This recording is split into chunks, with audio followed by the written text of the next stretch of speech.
Hey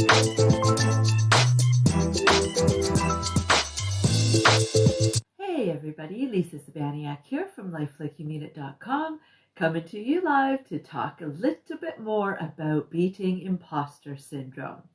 So today's NLP strategy that we're going to talk about is again looking at reframing the way that you are thinking when it comes to imposter syndrome.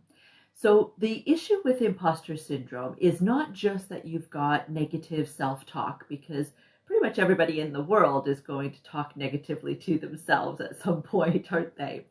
It's more that you are not able to really accept and even sometimes acknowledge your own achievements.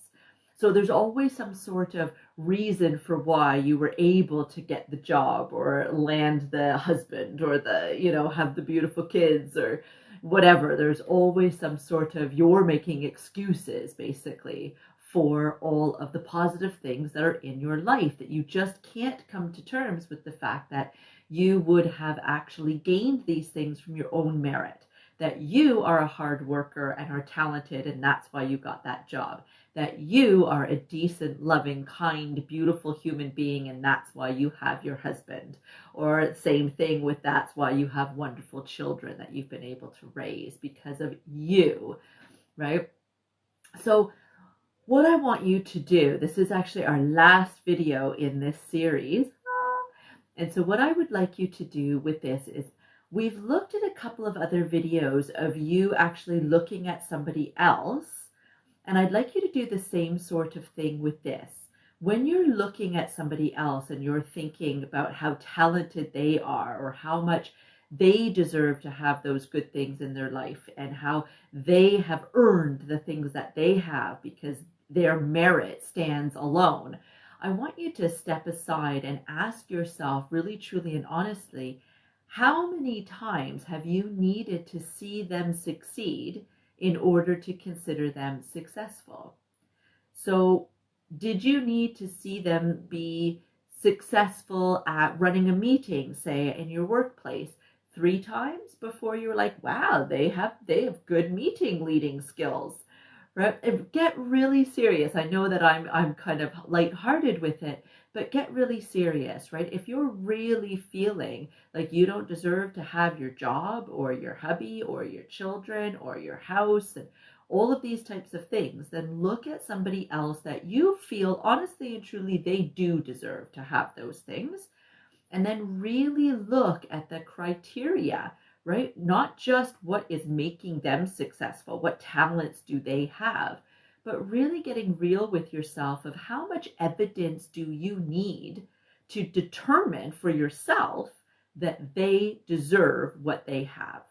And then weigh that up against the amount of evidence that you need to be able to find to back yourself up when you're looking at your own talents, your own abilities, and really start to discriminate there between the two. What is really different, right? Why is it that you can see somebody hold one meeting that was awesome and you don't need to see them run a meeting again to be really, truly, wholeheartedly feeling like they are top notch, they are the boss, right? They've got this. How come when you run a meeting and it is absolutely extraordinary, other people are telling you that that was the best meeting they've ever been at, how come you can't do the exact same thing? And I know for the most part, people with imposter syndrome, you literally are struggling with seeing your own worth, right? Seeing your own value. But there is method to my madness here of asking you to really get clear and start really comparing. Because when you start to do that, especially when you're able to start doing that with more than one other person, you start to actually question, well, yeah, why is it that I'm actually so hard on myself? Why is it when I've led 16 meetings that I've had positive feedback for, I can't actually give myself credit where credit is due, but I only need to see this guy do it once in order to give them credit for it? It starts to actually make you not second guess yourself, but second guess the choices that you are making on how you look at yourself.